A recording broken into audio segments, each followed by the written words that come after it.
اور تہجد کی نماز میں تو انسان کو خیر ملتی ہے. جو بندہ اللہ سے خیر لینا چاہے وہ تہجد کے وقت اٹھے اور اللہ سے مانگے، اللہ جھولیاں بھر دیتے ہیں. حدیث پاک میں ہے، اللہ تعالیٰ فرماتے ہیں حل من سائل فاعطی علی، ہے کوئی سوال کرنے والا کہ جسے میں عطا کروں. جب بادشاہ اعلان کروا رہا ہے کوئی مانگنے والا جسے عطا کیا جائے، اور مانگنے والے سوئے پڑے ہوتے ہیں، تو ان کو کیسے ملے گا؟ تو تہجد کے وقت میں چاہے آپ 15 منٹ پہلے اٹھیں، آدھا گھنٹہ پہلے اٹھیں، اٹھ کے 4 رکعت پڑھ کے اللہ سے مانگنے والوں کی فہرست میں اپنا نام ضرور لکھوائیں، فقیروں کی فہرست میں اپنا نام ضرور شامل کر لیں. جب عشق سکھاتا ہے آداب سحرگاہی، جب عشق سکھاتا ہے آداب سحرگاہی، کھلتے ہیں غلاموں پر انداز شہنشاہی.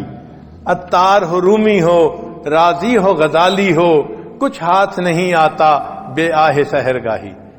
کوئی بھی ہو، جب تک تہجد کا پابند نہیں بنے گا، اس کو اللہ تعالیٰ کے وہ معارف نصیب نہیں ہوں گے. تو اگر وہ معارف حاصل کرنا چاہتے ہیں تو ہمیں اپنی تہجد کی نماز کو پکا کرنا پڑے گا.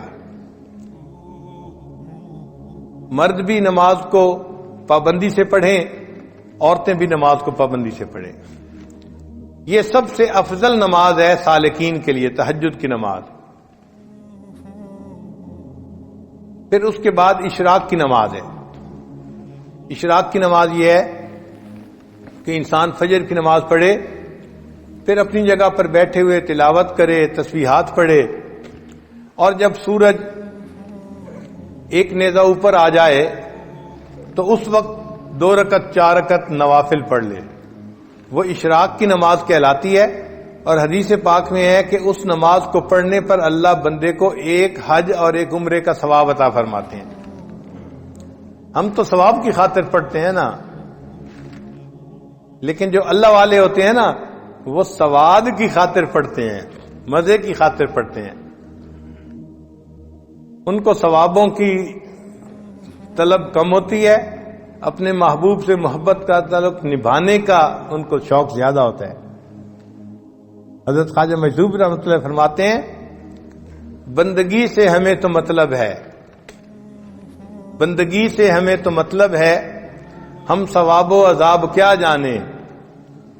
بندگی سے ہمیں تو مطلب ہے، ہم ثواب و عذاب کیا جانیں.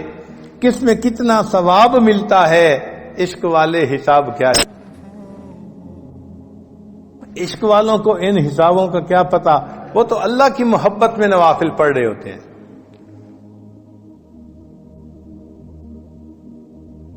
اگر اشراق کے نوافل پڑھنے کی عادت پڑ جائے تو پھر اس کے بعد صلاۃ الضحیٰ، جس کو چاشت کی نماز کہتے ہیں، یہ دن کے 9 بجے جب سورج اتنا اوپر آ جاتا ہے کہ زمین گرم ہوتی ہے، ننگا پاؤں رکھنے سے پاؤں جلنے شروع ہو جاتے ہیں، اس وقت سے یہ ٹائم شروع ہوتا ہے اور پھر زوال سے 1 گھنٹہ پہلے تک یہ رہتا ہے. اس کو صلاۃ چاشت کہتے ہیں.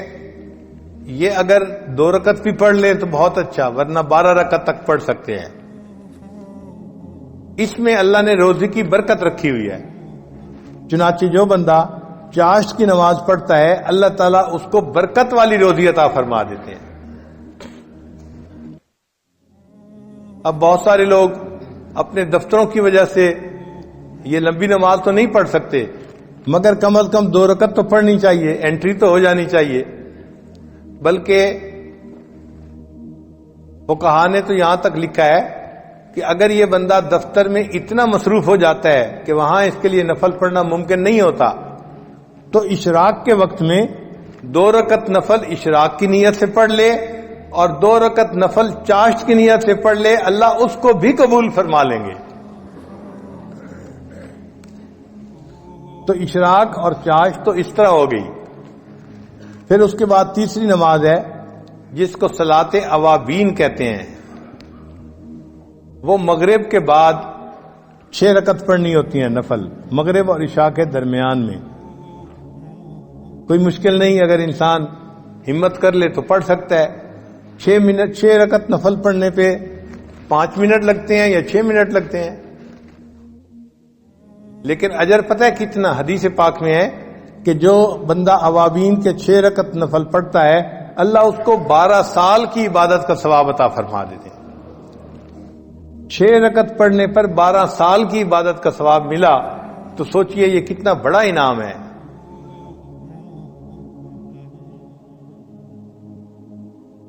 جو لوگ حفاظ ہیں وہ تہجد میں قرآن پڑھا کریں، منزل جو ہوتی ہے نفلوں میں۔ اگر تہجد میں اٹھنا مشکل ہے تو پھر دوسرا طریقہ مغرب اور عشاء کے درمیان 2 رکعت 4 رکعت میں اگر ایک پارہ پڑھ لے تو ان کے قرآن پاک کی منزل پکی رہے گی ہمیشہ۔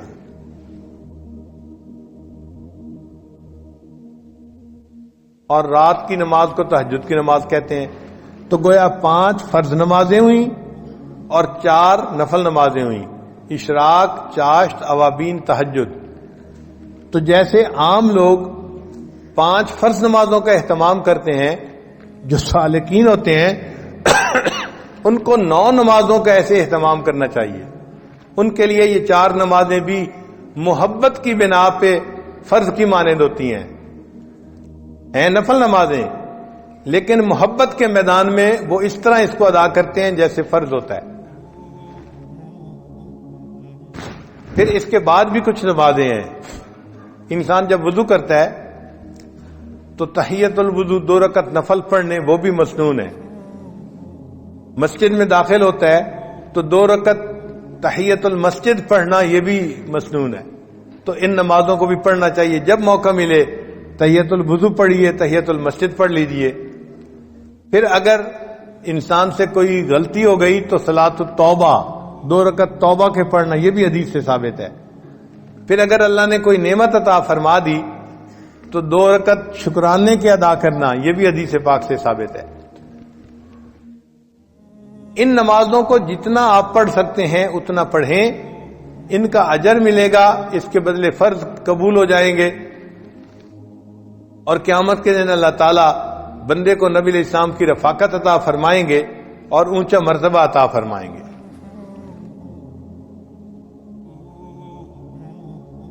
اور ایک خاص نقطہ ان نوافل کو پڑھنے کے لیے یہ ہے کہ نوافل کو چھوڑا نہ کریں۔ کیوں؟ ہم نہیں جانتے کس جگہ کا کیا ہوا ہمارا سجدہ ہمارے اللہ کو پسند آ جائے۔ تو یہ سوچا کریں کہ ہو سکتا ہے یہ جو نفل نماز میں پڑھ رہا ہوں میرا یہ سجدہ میرے مالک کو پسند آ جائے۔